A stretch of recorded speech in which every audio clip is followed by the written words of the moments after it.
नमस्कार दोस्तों, मैं अमरनाथ कुमार। पप्पू कौन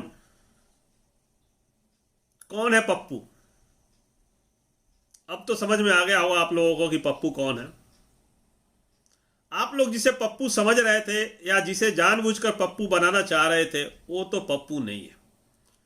उसने जो भी कहा था, जो भी बातें कही थी, वो धीरे धीरे सत्य होता जा रहा है।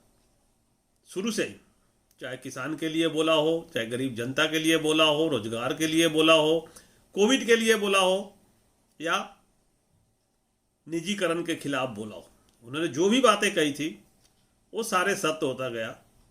तो वो तो पप्पू नहीं है। और उस पप्पू ने, जिसे आप पप्पू कह रहे थे, वो पूरे भारत में घूम के लोगों को बता दिया कि मैं पप्पू नहीं हूं। उनसे मिलने वाले लाखों लोगों ने, जिनसे भी मिले, उन्होंने भी जाके अलग अलग लोगों को संदेश दिया और बताया कि राहुल पप्पू नहीं है। फिर पप्पू कौन है आप समझ सकते हैं। नहीं, वो पप्पू नहीं है जिसे आप समझ रहे हैं। नहीं, मोदी भी पप्पू नहीं है। वो पप्पू कैसे हो सकता है? उसने तो आपकी नसों को पकड़ा, आपको गुमराह किया, आपसे झूठ बोला 2013 में कि 2 करोड़ रोजगार प्रतिवर्ष देंगे,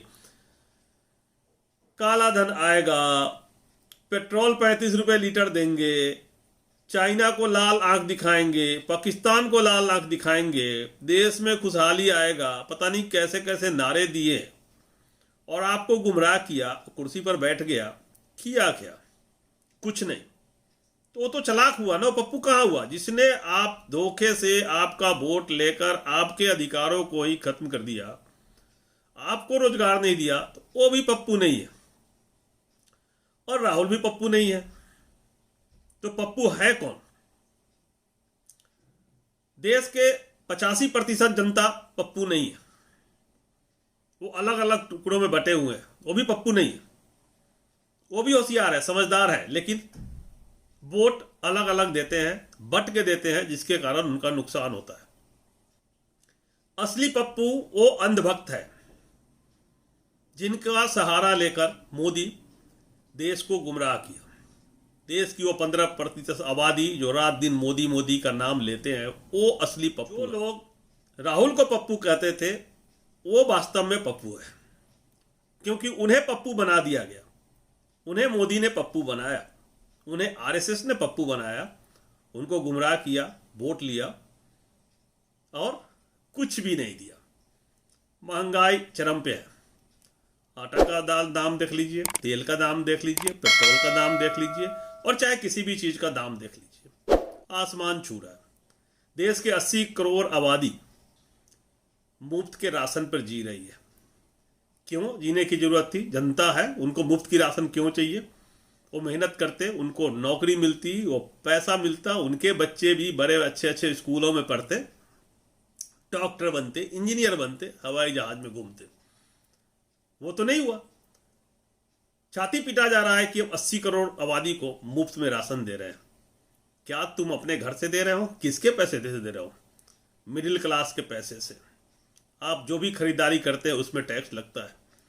उस टैक्स के पैसे से 80 करोड़ लोगों को मुफ्त में राशन दिया जा रहा है। नौकरी नहीं दिया जा रहा है, उनमें निकम्मेपन की आदत डाली जा रही है, उनको बर्बाद किया जा रहा है। पप्पू कौन है अब तो समझ में आया। पप्पू आप सब हैं, जो गुमराह होके अलग अलग वोट करते हैं। जो पप्पू वो हैं जो मोदी को भगवान समझते हैं। भगवान कैसे हो सकता है?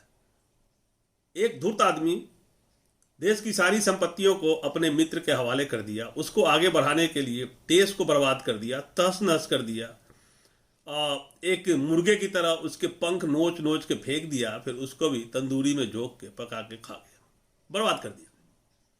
तो कैसे भगवान हो सकता है? वो चालाक है और उसने आप सबको बर्बाद कर दिया है। देखा होगा भारत जोड़ो यात्रा में क्या हुआ, कन्याकुमारी से कश्मीर तक कैसे लोगों ने, हर तरह के लोगों ने राहुल का साथ दिया। राहुल से मिलने के लिए बेचैन थे, राहुल को गले लगाने के लिए बेचैन थे। पप्पू को कौन गला लगाएगा?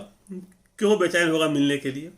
उनको पता है कि ये आदमी समझदार है, पढ़ा लिखा है खानदानी है और देश की समस्याओं को समझता है, देश की ज़रूरत को समझता है, देश की जनता को समझता है और लोगों को लगता है कि ये हमारे बीच का है, ये हमारा आदमी है।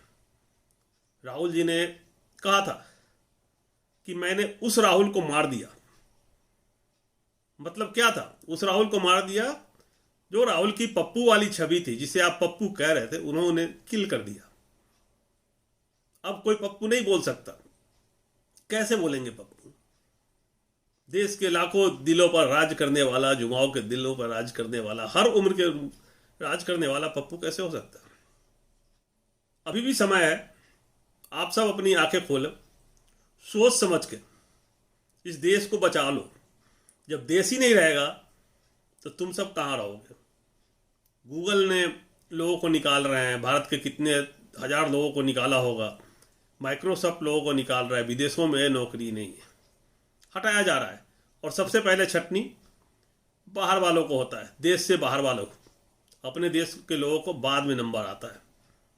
तो कहाँ भाग के जाओगे? कहीं नौकरी नहीं मिलेगा। अपने देश को बर्बाद करने के बाद कहीं का नहीं रहोगे, मुंह दिखाने लायक नहीं रहोगे।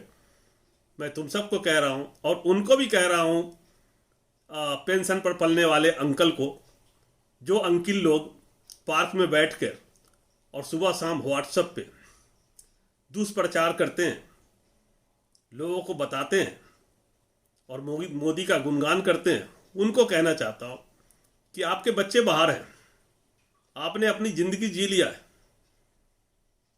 आप इस देश में मरोगे, वो आपको पूछ भी नहीं रहे हैं और न पूछने आएंगे। जब यहाँ जाओगे तो ये देश ही काम आएगा। तो इस देश को बर्बाद मत करो, अपनी गलतियों की सजा इस देश को मत दो। आपने गलती किया है, आपने देश को बर्बादी के ऊपर धकेला है, दुष्प्रचार करके, जातिवादी करके और धर्म के नाम पे लूटा है। तो देश को माफ कर दो, देश को आगे बढ़ने दो। आप सबसे यही रिक्वेस्ट है कि आप सब यूनाइट हो जाएं और देश को बचाने के लिए काम करें। कोई तो फार्मूला होगा जिससे देश बचेगा, क्योंकि इस देश में अगर खतरा किसी से है तो जातिवादी लोगों से है, कट्टर धर्मवाद वाले लोगों से है, और कुछ नहीं। बाकी लोग शांति से रहना चाहते हैं, एक साथ रहना चाहते हैं, एकजुट होकर रहना चाहते हैं। हिंदू, मुस्लिम, सिख, ईसाई सभी एकजुट होकर रहना चाहते हैं। तो इस देश को बचा लो। वीडियो शेयर करें, चैनल सब्सक्राइब करें, बेल आइकन प्रेस करके रखें, जिससे आने वाले वीडियो का अपडेट मिलता रहे। जय हिंद, जय भारत।